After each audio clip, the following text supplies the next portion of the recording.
Hi guys, Brett here from Hearns Hobbies. Tony Gray. Not from Hearns Hobbies, but I'm here enough that I might as well be. You are part of the furniture. What, a chaise lounge or something? And you're nearly as old as the shop. Yeah. Not quite, not quite. 10 years? 10 years younger. Yeah. Hey? There's not too many people, and you've been shopping here for probably each one of the, well, at least 50 years you've probably been shopping here, I'd say, off and on. Yeah, imagine how much more money I'd have if I hadn't shopped here. I know. But why are you here today? Part 5 Dog Fighter. Part 5 of the Yokomo Dog Fighter build. Super Dog Fighter 870C. Yeah, I didn't build anything. No, you didn't build it, but you did something else. Have a look inside my Rubik's World bag, people. What have we got here? That's a fine bag. That's a fine bag. Have a look. Man. Tell me. That is, not is it only on trend, but it's also retro cool. It's beyond, it's actually on trend plus. Isn't it? So, people might know you for a little bit of airbrushing and stuff over 3 centuries of RC car racing. Decades. You've possibly... I've overshot the mark. I'm looking pretty good for 360. Well, that's just how old I feel. Yeah. Okay. But yeah, you've been painting shells at a bespoke nature since at least 84. 84. And you were probably pushing the boundary back then. You know, because you were doing things that nobody else was doing with body shells. And I think that you've even done it again, 40 years later. Well, the cartoon trend is the big one at the moment. I hadn't done one. And it's so fitting, being a Japanese Yokomo, you know, and being so anime and comic culture so big and part of it, it's such a fitting tribute. And you've also managed to do some really cool graphics on there. So have a talk through the graphics. We'll have a look on the overhead so we can see it. Yep. You point to things and tell us what they are, what they represent. This is where it started. Yes. The little Super Dog Fighter on the wing. Yeah, and that's a picture of the car in the box art. Yes, pretty much. So that was just, I just sketched that up myself quickly. Because you don't do box art any other way. No, I never ever do box art. So that was. But you have there. Because you by default. Yeah. You'll know from the car I did for Jensen Spencer, which had the little car on it. So I thought, I'll do one of them on the wing just for something cool. Because at that stage I had no idea what I was going to do on the rest of the body. That was sketched up by hand. I put the bit of paper on the top and go underneath.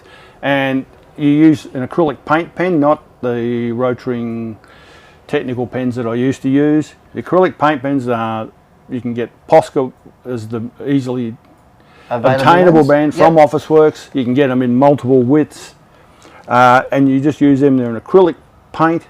So once it dries, it's pretty much good. I haven't found anything that reacts against it. The yellow and the orange are SMS acrylic lacquer, which has got an evil solvent in it, but it doesn't destroy that. Didn't even destroy that once it was dry? No, so it's fine. So that was drawn first. I did that, put the current Yokomo lettering behind it. I know, that's a nice little point there. So you've got one of the original, the old car from 1987, then you've got the original 2024 artwork behind it. Yeah, because I wanted the old and the new in there. Yep. I did that, put a little bit of dirt, a few rocks, and that just sat like that for a couple of weeks, which is why you've been waiting for ever to get the thing, and I wasn't sure where I wanted to go. Then I thought, the cartoony thing is big at the moment.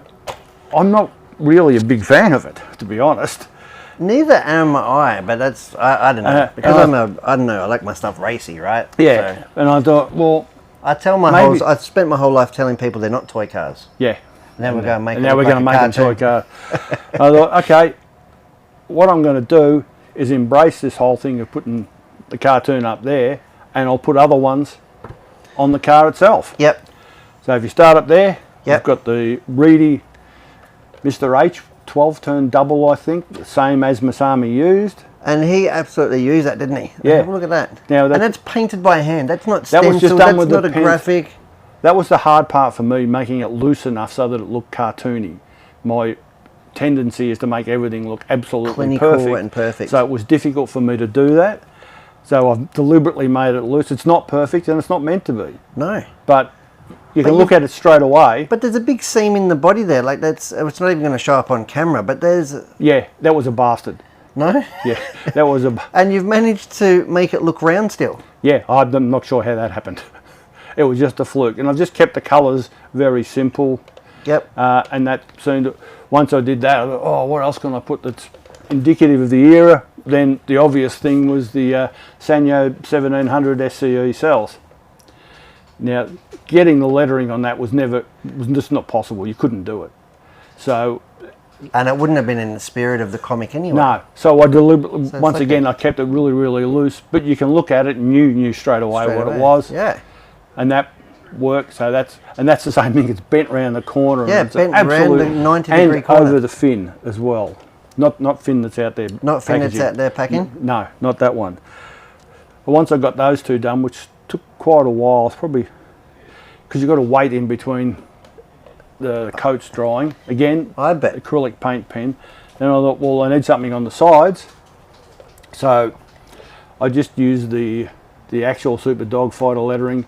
Again, did it all by hand, so you kept it nice and loose, and just add a little bit more on it so that it looks cartoony. Yeah. And I was really happy with how that came up. But my tendency would normally be to stencil that, so it's absolutely perfect. Absolutely. But nah. And so how many layers, so that pink or that red there matches perfectly with the wheels, is that... That's like two coats with the a really, really fine paint pen. Posca pen. Yep. And the black I've had to do a couple. Yep. To get it dark enough, and then just added the little bits around the outside just to make it look a bit looser. So that worked really well. Then on the opposite side of the shell, on the opposite side, I went with the Yokomo lettering, the traditional, original one. Yes. And once again, it's far from perfect, but I don't want it to be.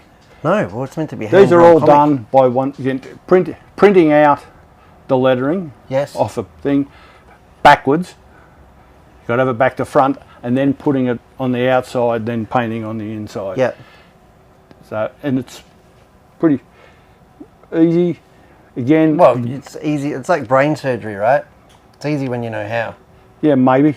And and the O is the bits, and they're not perfectly in the centre. But I didn't care about that. It's about giving the impression of the Yokomo lettering. You can look at it there, and it's awful. But it doesn't matter. It looks cool. And then look at this fellow. I like this. We'll get it out here again. I don't know how we're going to get that there. Yeah. I wanted something a little to give people a bit of a laugh. This is a trick that I've done at least once, maybe twice before, but it was a long, long time ago. And I've got the driver's arm sticking out through a smashed window, and he's got the 6-speed. Yeah, the H pattern right there. Gate. How cool is that? That just adds an element of fun to it. That's what it's all about. And the nice solid. I'm really glad that you went for the solid windows. That's the first one I think I've seen. That's probably because they've been race cars, and by the letter of race law, you're not allowed to paint the windows solid. It really looks comic book. I don't know, artistry when it's solid.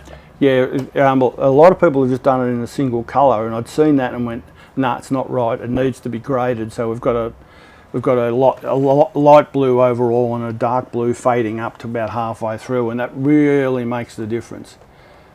Doesn't it? And there's some cartoony lines that I put on before there, because you need a bit more. You can't just have it solid. You need something else. So this is done with the airbrush. That's airbrush. That's airbrush. And the orange here would be airbrush. Yeah, the orange and the yellow are all airbrush. Oh, you did that. There's no rattle can. There's no rattle can anywhere, and all the black is all Posca pen. Well, I hope you've backed it in rattle can, because this is going to be played with. Yeah, well, so be it. No, I backed it with the white SMS. Yeah. I think, but I'd never done a cartoon paint job before. I'd seen so many of them done before, and I couldn't pick out what was good about them and what wasn't. I looked at some and I'd go, oh, that's awful. Yeah. And I looked at some and went, yeah, that's okay. But there was I couldn't tell you what it was that made the difference, so I just sort of did it your way. I did it my way. It's difficult for me to make it loose enough to look cartoony, but In the end, I nailed all the lines were done in about one half hour session. Oh, really? So all these black and white lines? Yeah. Half-hour session? About a half hour to do all of that. So when you do something like this, Tony, would you do like the motor per se? Would you just concentrate on that? Or would you just do like the black of the motor and then do the black of the cell? No, I did each one at a time. The motor was done, there's probably 2 or 3, maybe 4 hours in that. And again, like I'm just assuming, but the black would go first? Yes. Yeah, the black will go first. I had to think there. Which yeah, I did all the black first, and then I started coming in with the silver and the green and a bit of the various greys and stuff, and another silver here up. Actually, the original one was gold, and I didn't have a gold colour. Didn't have a gold one. So I've had to just compromise on that, because the purists won't be happy with that. Oh, they'll be happy with it. How cool is it? And it's all stuff that was originally on Masami's Dog Fighter back in '87. Yep. You know, which is really cool. So we've got a lot of the modern things. Like I said, we've got the box art buggy here, which is really cool. And that's what I thought when because you originally leaked a photo of this, the little red and white buggy on the wing, and I thought, oh, that's cool, because I'll be able to just take that off, put a normal clear wing on it or whatever, and play with the buggy without smashing the wing apart and causing tears. But then you've gone ahead and put cartoons all over it, so now you're in trouble. You'll notice that I've cheated too. I haven't painted the wing ends because it's too bloody hard to get the paint up in there. So I just have a look at mask it off. Yeah, because you just can't get right up in there. Yeah, and 12 scale bodies are like very similar as well, aren't they? It's a pain in the ass. I mean, you can do it if you flex it out a long way. You can do it, but you end up with paint all over your fingers, and it wasn't adding anything to the car. Yeah, that was easier just to. That's right. That's right. I might put some Hearns stickers. Yeah, well, I deliberately didn't put any on. No, I didn't want to devalue the car. No. Well, and it's very fitting that most of your body shells, in fact, don't have a single sticker on them. Yeah. And this one won't be any different. So that is really cool. So this is part 5 of our build. So if you haven't seen the other 4 episodes, jump on in. And you were actually on for part 4 where we did the body handover. So this is a really good more a body grab. A body grab, that's right. And you've gone ahead and signed it for me, which is fantastic. And this is going to be part of the legacy and of this car. This is going to be with us forever, this car. So that is fantastic. I can come in and visit it. You can come in and visit it, and you'll be able to see it on the racetrack near you. Yes. You know, it's not going to be raced every week, week in, week out, but it is going to definitely going to make some appearances. It needs to be. I'm a big fan of them being raced. Yeah, exactly. And if you haven't seen this car before, so now we do actually have Brenton of Unfair RC actually made us a custom battery retainer, which young BJ has infilled here. So we can have a quick squeeze at that. So we've got a little 9 Steps Industries battery strap there with the Japanese monikers on there. We have in fact got the Orca Totem speed controller, got the Futaba radio gear. Bit of an overkill with the MKS 575 servo, but nonetheless it's in there. Currently fitted with an Orca Blitzstream 2 21.5. That won't be the final motor that's fitted in this. We're actually waiting for a new shipment. It's going to get a 17.5 in here. We've got the Yokomo standard spur and slipper. That's what all comes in the box for this car. And so we are really looking forward to getting it all happening. And now it's complete. Just going to do some precautionary taping. I like to use, actually, Master Joe taught me years ago to use shoe goo to act as a little buffer stop. You can see already that I've put a gouge in it. Yeah. So we'll definitely make amends at that, get it all fit nicely. Put a little bit of Velcro. And the reason we put Velcro on these old cars was in fact to stop the under tray from falling off, because they're only retained by 1 screw. And if that comes off or loose mid-race, that just drags around, and that was something that the cars used to do a lot. So put a couple of bits of Velcro on the under tray here. And they hold each other on. And they hold each other on, don't they? Yep. Like a cheese and toasty sandwich. Hey, how good is that? I could go one of those right now. Yeah. That's some donuts. It's been a while since we've had some donuts, TFG. What do you reckon? Probably not.